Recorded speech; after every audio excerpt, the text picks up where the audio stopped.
సీతామాత లక్ష్మణ్ కోసం తన యొక్క ఆయుష్ను కొంత ఇవ్వడంతో తన యొక్క శక్తి అంతా క్షీణించిపోతుంది. దాదాపు యుద్ధం ముగిసింది. పార్వతీదేవి శ్రీరాముడికి జరిగిందంతా చెప్తుందన్నమాట. లక్ష్మణుడు మోర్చిపోయినప్పుడు ఏం జరిగింది, సీతామాత ఏం చేసింది, ఇదంతా కూడా చెప్తుంది. అయితే సీతామాతని ఎవరు అడిగినా కూడా ఆ విషయం గురించి ఆవిడ పట్టించుకునేది కదా. ఎందుకంటే ఒక తల్లి తన బిడ్డకి ఎలా అయితే చేస్తుందో నేను కూడా అలాగే చేశాను, అతను నా కొడుకు వంటి వాడు నా లక్ష్మణుడు అని చెప్తుంది. ఇలా ఈ విధంగా మొత్తం వాళ్ళు ఇలా శ్రీరామచంద్రమూర్తి సీతామాత అడవికి వెళ్ళిన కానించి వనవాసానికి వెళ్ళిన కానించి యుద్ధం పూర్తయ్యే వరకు మొత్తం అంతా కూడా అనసూయ అనసూయ వాళ్ళ అమ్మకి అలాగే తన ఆశ్రమానికి వచ్చిన ఋషులందరికీ కూడా చెప్తుందండి. ఇక్కడ ఈ యొక్క యుద్ధం వలన ఏం జరిగింది అంటే, లంకలో రావణాసుడి మీద శ్రీరాముడు యుద్ధానికి వెళ్ళినప్పుడు అక్కడ జరిగింది ఏంటి అంటే, ఇరు సైన్యాలకి కూడా గొప్ప నష్టం అనేది వాటిల్లింది. జంతువులు, వృక్షాలు, సముద్ర జీవితాలతో పాటు సర్వజీవులకి కూడా గొప్ప నష్టం వాటిల్లింది. ఇప్పుడు శ్రీరాముడికి రావణాసుడితో తలబడే సమయం వచ్చింది. కానీ మాత రావణాసుడి యొక్క నిజ స్వరూపాన్ని చూసేసింది కదా. అయితే రాముడితో చెప్తే దాని ప్రభావం యుద్ధం పైన ఉంటుందేమోనని సీతామాత భయపడి అతని యొక్క నిజ స్వరూపం ఏంటి అనేది చెప్పలేదన్నమాట. కానీ శ్రీరాముడికి సహజ బోధనతో అదంతా తెలుసు. ఎందుకంటే వీళ్ళకి బంగారు తీగలు ఉన్నాయి కదా, బకల మనసులో ఒకరికి ఏముందనేది ముందే తెలుస్తుంది కదండి. ఇది అతని పనిని మరింత క్లిష్టంగా చేసేసింది అనమాట. అంతేకాదు చాలా త్వరగా చేయవలసి వచ్చింది. ఇంకా ఇప్పటికిప్పుడు నేను చెయ్యకపోతే యుద్ధం జరగకపోతే ఇంకా ఎంతో నష్టం వాటిల్తుంది. ఇది అనివార్యం, తథ్యమని రాముడు అనుకున్నాడండి. ఆయనకు తన భక్తిని లోబరుచుకున్న గొప్ప మాయ నుంచి తప్పించడం అవసరం అయిందనమాట. అయితే లంకలో ఉన్న సమయంలో సీతామాత ఆ రావణాసుడు మనస్సులో నుండి గాఢంగా నాటుకున్న వాటిని పిగిలించి వేసింది కదా.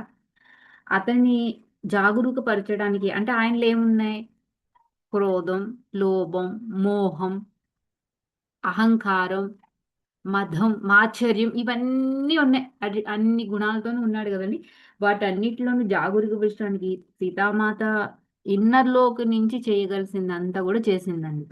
అయితే అతని మనో సామర్థ్యం, ఉత్తేజం ఎందుకు తగ్గిపోయింది అంటే, ఆయన యొక్క వివేచన, రావణాసుడి యొక్క వివేచన బలహీనపడటమే కాక అనేక నెలలు తను నిద్రపోలేదు కదా. మరి కలలోనే కదా ఈవిడ దాడంతా మొదలుపెట్టింది. ఆ నిద్ర లేకపోవటం వల్ల నిస్త్రాణంగా మారాడంటండి. మనమైనా అంతే. 2, 3 రోజులు చూడండి, ఒక 4 రోజులు నిద్ర లేకపోతే, ఒక రాత్రంతా కూడా మనకి నిద్ర లేకపోతే తెల్లారబడి మనం నీరసించిపోతాం. అలాగే ఇక్కడ మరి నెలల తరబడి పాపం నిద్ర, పాపమని అనకూడదు రావణాసురుడిని, ఆయన యొక్క స్థితి ఎలా అయిపోయిందంటే నిస్త్రాణంగా మారిపోయాడండి. ఇక ఈ క్రమాన్ని పూర్తి చేయడం ఇప్పుడు రాముడు వంతు వచ్చేసింది అనమాట.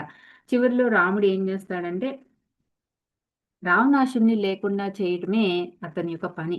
వారు పగలు రాత్రి యుద్ధం చేస్తూ మొదలు పెట్టేశారండి శ్రీరాముడు రావణాసుడు. అయితే వాళ్ళు నిర్మించుకున్న వంచనా గూడు ఏదైతే ఉందో, ఎవరు రావణాసురుడు నిర్మించుకున్న వంచనా గూడుని పోల్చడానికి మాత చేసిన పని ఏదైతే ఉందో అది శ్రీరాముడు చూసేశాడు. మాత దానిని ఈ విధంగా వర్ణించింది. ఎలా అంటే ఆ సీతామాత ఎలా వర్ణించింది అంటే, ధ్యానంలో కూర్చుండగా గొప్ప ప్రేమ ప్రవాహం అండి.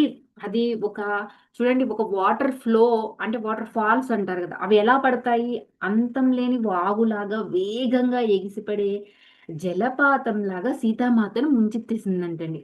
ఆమె గొప్ప ఆనంద ఆశీర్వాదాలను భావిస్తూ అక్కడ కూర్చునుంది లంకలో అశోక చెట్టు దగ్గర.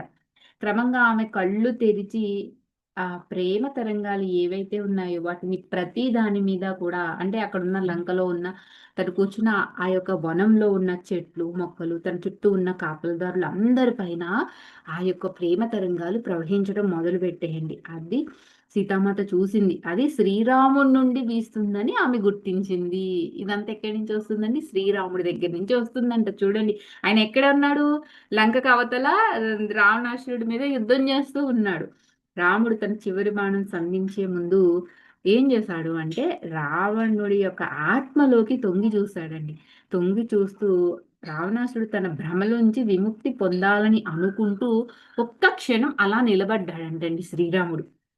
ఆ ప్రేమ ప్రవాహాన్ని తాకేదానికి మూలమైనది ఏదైతే ఉందో దాన్ని పంపేసి ఆ యొక్క రావణాసురులోకి.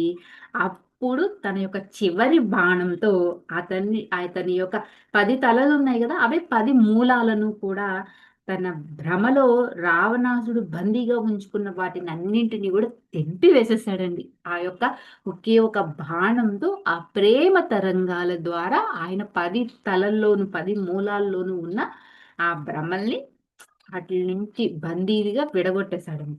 అయితే రావణుడు చివరికి మరణశయ్యపై పడిపోయాడు. అలా ఉండగా వాళ్ళిద్దరూ మాట్లాడుకున్నారండి. రావణాసురుడు, శ్రీరాముడు కూడా. అత్యంత వినయంగా రాముడు చెప్తున్నాడు. ఇప్పుడు నేను నా నిజ గృహానికి నేను వెళ్ళవచ్చా రామా అని రావణాసురుడు అడుగుతున్నాడండి. రావణాసురుడు యొక్క నిజ గృహం ఏంటి? వైకుంఠం. నారాయణ దగ్గరికి వెళ్ళాలి.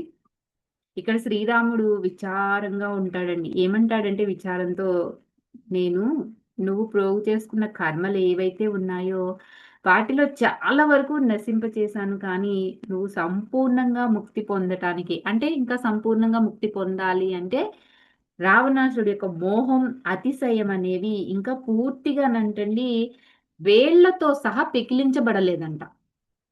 అందువలన ఆ పెకిలించబడకపోవడం వలన ఆయన రావణాసుడి యొక్క అహం కరిగిపోవటానికి ఇంకొక జన్మ అవసరమైందంటండి. ఆల్రెడీ ప్రహ్లాదుడు, హిరణ్యాక్షుడు. ఆ హిరణ్యాక్షుడి జన్మ అయిపోయింది. ఇప్పుడు రావణాసురుడి జన్మ అయిపోయింది. కానీ అతను మూడో జన్మ ఎత్తాలంటండి.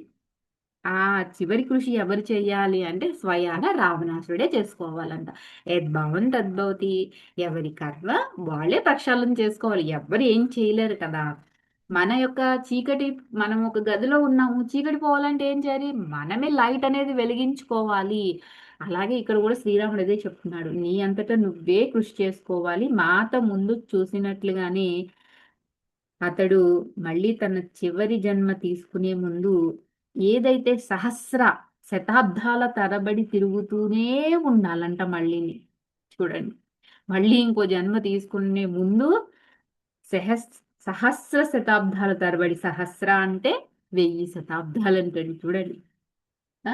ఆ 1000 శతాబ్దాల తరబడి తిరుగుతూ ఉండాలంట. అతను ఉన్నత తలాల్లోకి అనుమతి పొందటానికి అంతకాలం ఎదురు చూడటం అవసరం అంటండి. అందుకే ఈ యొక్క భూమి మీద ఎవ్వరికైతే మానవ జన్మ పొందిందో దాన్ని ప్రతి ఒక్కరూ సఫలం చేసుకోవాలని మన యొక్క అజ్ఞానంతో, మన యొక్క మూర్ఖత్వంతో, మన యొక్క అహంకారంతో మనము మన జీవితాలని నాశనం చేసేసుకుంటున్నాము. ఏదైతే మన స్థానం ఏదైతే ఉందో అది మనం తెలుసుకోలేకపోతున్నాము.